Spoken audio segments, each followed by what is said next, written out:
kindred longevity lifestyle designers. This is Zach here with secretsoflongevity.com, and this is day number 39 on my workout program.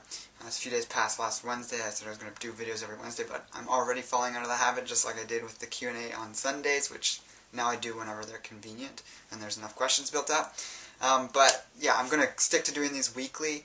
However, if they're not going to happen on Wednesday, they'll be shortly after that. So this week has been great. I've had really good workouts. Probably my favorite day so far has been today. Had a really good workout. Looking back on the week, I have had great nutrition, great overall health discipline, as well as with the eating, and my weight staying solid. I'm not getting caught up in being frantic about not eating enough. If I do go through a period of, there's an extra hour where I haven't eaten yet. I did a little bit of posing in the mirror the day before yesterday, so yesterday was a rest day for me, but yes, the day before that was chest and triceps, and so I'll show you that clip right now.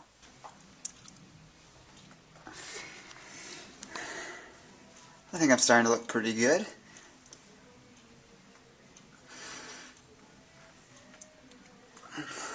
I realize I'm far from being a professional bodybuilder, but I think I'm starting to look pretty shredded.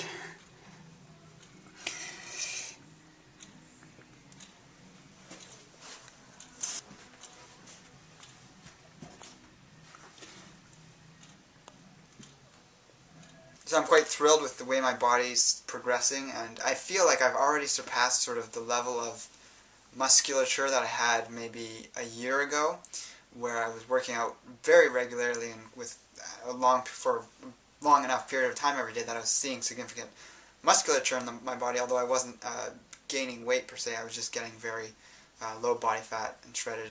Right now I'm not actually doing any specific ab exercises, but when I do things like the reverse grip pull downs, that's engaging the abdominals, and although I'm doing a lot of this large muscle group work, the abs definitely come into play to stabilize your body, even in these isolation type exercises to a certain degree.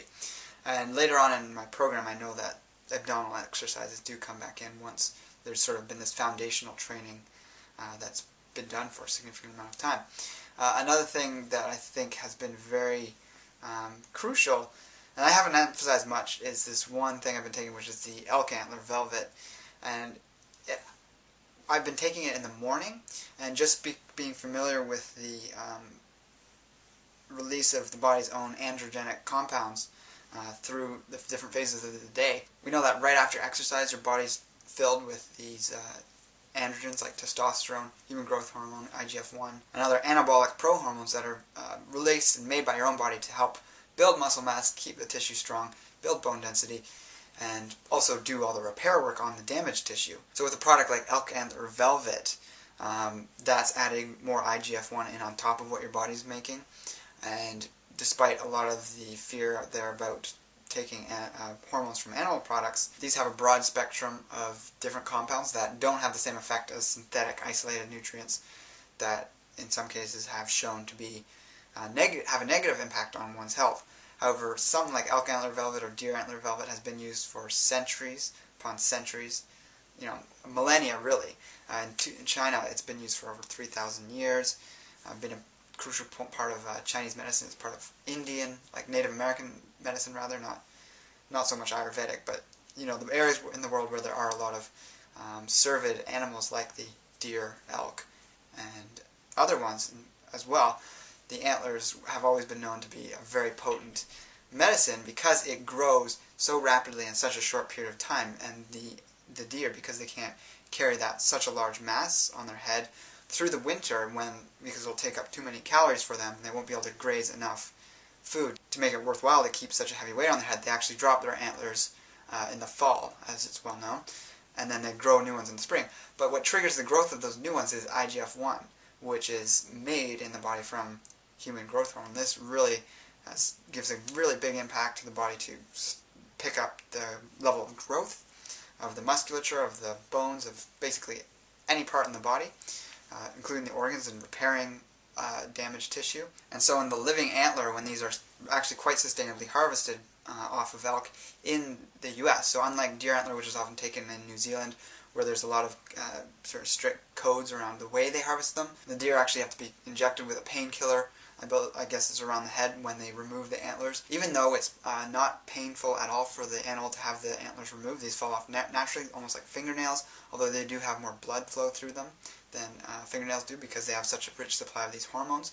But like I said, they fall off naturally anyways. And as is the case with the elk, which is a very large animal, much bigger than a deer. Obviously not as big as a cow, but if you can imagine like a big buck, a male elk, which is very massive, has these massive antlers on its head, the antler rack, and if you were to go try and harvest something like that in the wild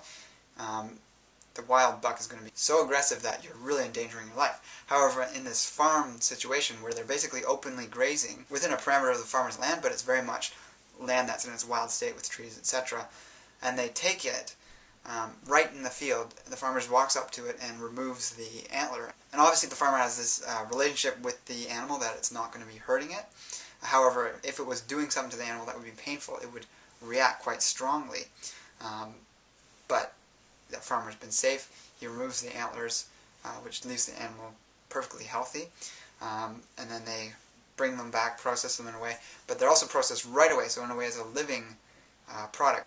And as you can see, the elk antler velvet has a pink tone to it, and that's just because it's basically a living product, so it's a living raw food. It's the only velvet cervid animal product that I'm aware of that is not heated at any point in the processing. And the IGF-1 factor is damaged by the acidity in the stomach and through the process of digestion, so it's ideal to actually squirt it in your mouth and hold it in there, swish it around, let it as much absorb through the gums and underneath the tongue as possible. And you'll eventually swallow it after maybe 3 minutes of holding it there, 5 if you really want to hold it that long. And I went a little off track there, but the other thing I want to mention as timing of dosage with this, I found I do it, if I can remember, is first thing in the morning just after I've gotten up, maybe after I've drank the water, which I drink about half a liter first thing in the morning, and then, yeah, I basically just hold it under my mouth, under my tongue, squish it around. Sometimes I'll need to go out somewhere, and I just keep doing that as I'm driving to wherever I need to go. But other times, if I don't do it in the morning, I don't do it right before a workout, because your body's about to kick up the production of these things on its own. So if your body is producing a lot of these chemicals itself, and right before it's about to do this, you put in those things in, your body's going to detect that it's got this in there, and it's not going to necessarily produce as much.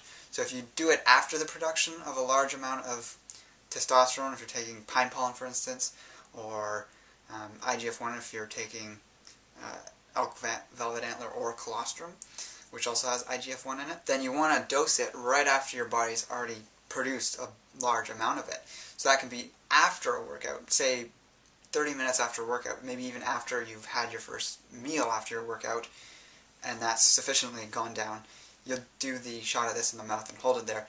And basically, if your body's peaked with this amount of this anabolic hormone, whatever hormone it happens to be, whether it's testosterone, DHEA, IGF-1, and then you do this on top of it, it's just going to take it to another level.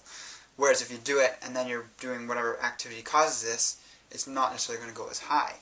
So the other thing is during sleep, your body produces massive amounts of human growth hormone, melatonin, testosterone, all these very beneficial hormones and other factors. And that's why I take it first thing in the morning. And that's just a little thing you might want to take into consideration. If you are taking something like this or any other anabolic product or herb or superfood, you want to coordinate with your body's natural rhythms and stack it upon that natural rhythm as opposed to before that rhythm is about to occur. The other time testosterone and some of these other anabolic things are produced is around, I believe, I mean it really depends on your own circadian rhythms, but say you're waking up early enough to get to a job by 9, so that sort of time frame that most people are in, they're going to start peaking around 1, 2 with another burst of testosterone. And that's actually, the other end of that is 2 a.m. in the morning when most people are asleep.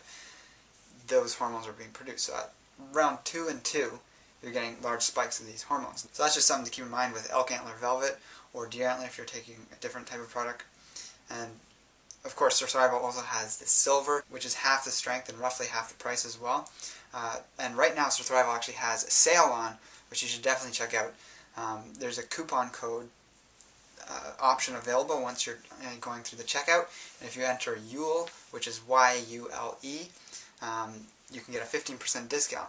So if you go now to the link below this video and click through and decide what products you're going to get, whether it's elk antler velvet, the pine pollen, the chagan reishi extract capsules, or even the colostrum, or some combination of all those, you can economize on your purchase to save 50%, which is significant in the long run if you're using these and you want to sort of make a group order. Now's the time to do it. It's on till the end of January. But again, check out the link below because you might forget after you close this video and go through the checkout as you would normally do. So there was some questions after the last video. I'm not going to be able to get to all of them, but just sort of the one thing I wanted to focus on just to wrap up this video was that I was asked if I'm sore after my workouts and what do I do about it if I am sore for a period of time afterwards. And yes, at times I am sore, and there's always going to be a little bit of an achiness because if you don't have that, you haven't done much tearing down with the muscle tissue. You're not going to get as much growth. However, excess is just going to be an impairment, and it's more damaging because it's just so hard on the nervous system, and you're not going to be able to adapt that quickly by the time you get around to working out again. And if you're still sore when you're working out, that means you haven't been recovering fast enough. So there's a variety of possibilities that could be going on. You could be dehydrated, you could be not be getting enough protein, you could not be getting enough fuel overall in the form of glucose, fats, or proteins. You could have just done a specific type of exercise or the same exercise you're already used to doing, but you're doing it a different way, or you've just added new amounts of weight to it and you're doing it perhaps in a different number of reps. And if you just sort of push it a little too far, you're going to obviously be more sore afterwards than you would normally be. I do remember when I just started this whole program, I think it was day 2, it was legs. I think I did over 100 squats over the course of 10 different sets. It was all squats with the same weight. I think I backed it off by the end of those sets, but it was 10 sets of 11 rep squats. It was actually supposed to be 11 sets, but I knew I was like really at the edge. I had really pushed it to the max. Which was good, but I was hobbling around for about 4 days afterwards, and actually coming up to the next leg workout, I forget if I switched a day around just to give myself an extra rest day, or maybe I took an extra rest day in there, but that was just because I was not used to that exercise at all. I really gave it my all during the workout, but the after effects were pretty heavy to endure. So my advice is always to avoid going to failure. That's not necessarily necessary if you do have the maximum contraction of your muscle during any given exercise. You definitely want to go to the point of it's getting really difficult to do exercise. So if you're doing some sort of curl, for instance, and you're starting out, you're trying to lift the bar with as much force as you can, but the weight's heavy enough that it's not actually moving that quick. And then by the end of your reps, it's going to be slowing down significantly. And so when you've gotten to that point of really slowing down and you have been present throughout the whole workout, really contracting hard at the upper end of that movement, then you're going to be getting the growth you're going to be desiring. And you're also not going to have the detrimental effects of having overworked your muscle tissues, and actually your nervous system, which recovers 3 times slower than your musculature. And with that, I'm going to say take care. Remember to check that link below for the YULE coupon code to save 15% on Surthrival's products, and that's good till the end of January. And embrace life without limits.